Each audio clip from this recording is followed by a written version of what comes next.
16일 어제 한국판 뉴딜 3차 전략회의가 열렸습니다. 한국판 뉴딜은 처음 발표되었던 4월부터 꾸준히 진화하고 있습니다. 대한민국의 미래를 여는 열쇠인 한국판 뉴딜의 성공에 국회의 역할은 매우 막중합니다. 바로 이곳 국회에서 제도적 기반과 예산이 마련되기 때문입니다. 우리 당은 지난 10월 말 한국판 뉴딜 당정청 워크숍을 통해서 포용적 디지털 사회를 실현시킬 디지털 뉴딜, 녹색 산업 발전을 도모하고 새롭게 변화하는 국제 환경 기준에 발맞추어 나가는 그린 뉴딜, 고용사회 안전망의 사각지대를 해소하고 미래를 주도하는 인재 양성을 위한 사회적 뉴딜, 그리고 국가 균형 발전의 기조를 실현할 지역 균형 뉴딜의 4대 영역과 선도, 성장, 공정, 그리고 상생이라는 4가지 키워드로 범주를 나누어 입법을 준비해 왔습니다. 나와 내가 속해 있는 우리 지역 그리고 대한민국의 미래를 바꾸는 담대한 첫걸음이 될 법안들을 준비하고 있습니다. 이번 정기국회 내에서 법안 통과에 세심한 노력을 기울일 것입니다. 이미 말씀드렸습니다만 이런 법안과 사업들은 예산이라는 날개를 달아야만 비로소 제 역할을 할 수 있을 것입니다.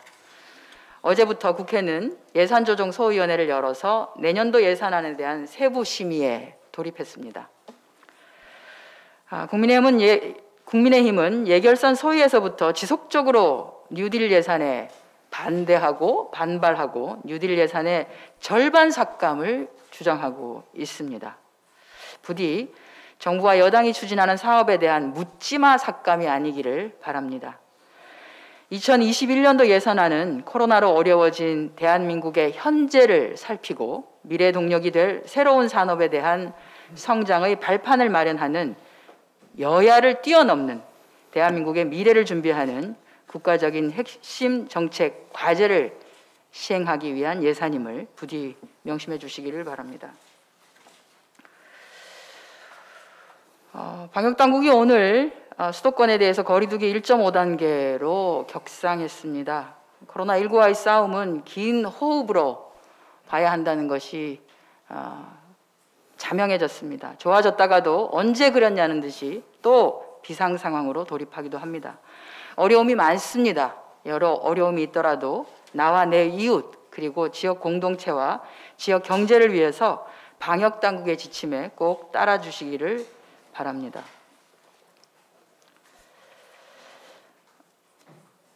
방송인 사유리 씨가 정자기증으로 등남을 했습니다. 자발적인 비혼모가 된 것인데요.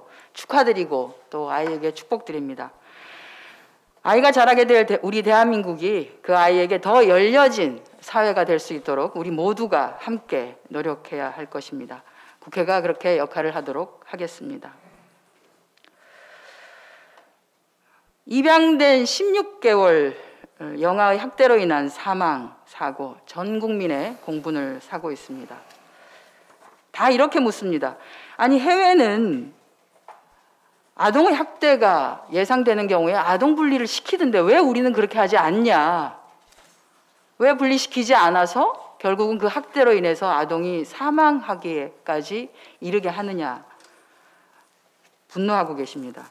우리는 왜 안 될까요? 경찰이 적극적인 조치를 하기 위한 제도의 마련이 필요합니다. 지금 현재 경찰이나 아동보호기관 등에는 주어지지 않는 권한입니다. 이제 아동학대로 추정되는 경우에 우선 분리조치하고 세부적인 보다 정밀한 조사에 들어갈 수 있도록 관련 법안의 개정이 필요합니다. 몇 번의 법안이 나왔습니다만 늘 법사위에서 법사위 그 벽에서 꺾이고 내용이 개선되지 않았습니다. 겨우 현행범인 경우에 분리조치가 가능하다고 되어 있습니다. 아동을 학대하는 것을 눈으로 봐야지만이 분리조치가 가능하다는 건데 이게 말이 됩니까? 어느 부모가 경찰이 와 있는데 아동을 학대합니까? 현행범으로 잡을 수가 없습니다. 현행범으로 분리조치가 가능하지 않습니다. 당사자가 학대를 부정할 시에는 분리도 불가능합니다. 아동의 특성을 고려해야 합니다. 겪고 있는 학대 상황에 대해서 잘 표현하기 어려운 아동의 특성을 감안해서 경찰의 사전적인 예방 조치를 폭넓게 인정하고 작동할 수 있도록, 그래서 학대로 인한 아동 피해를 최소화하는 것이 우리에게 주어진 목표입니다. 신고가 들어온 경우에 일단 분리합시다. 분리하고 난 뒤에 조사하고 불필요한 아동에 대한 피해가 없도록 하는 것이 이번 법 개정의 큰 숙제라고 봅니다. 이것 역시 이번 정기국회에 우리에게 맡겨진 숙제입니다. 여야가 합의하에 잘 처리해 주시기를 바랍니다. 마지막으로 저희가 지금 법안 소위 개최 일정을 보니 정기국회 일정은 얼마 남지 않았는데 정말 한숨밖에 안 나옵니다. 말씀드렸다시피 쌓여있는 법안들은 무지하게 많은데 제대로 논의하고 제대로 심의하고 처리하기 위해서는 더 자주 법안 소위가 열려야지만이 처리할 수 있는데 그렇지 못합니다. 일하는 국회법, 법안 소위를 상시적으로 열어서 법안을 처리하고 법안을 심의하고 처리하는 일하는 국회법, 다른 것에 우선해서 일하는 국회법만큼은 이번 정기국회에서 꼭 처리해 주시기를 바랍니다. 이상입니다.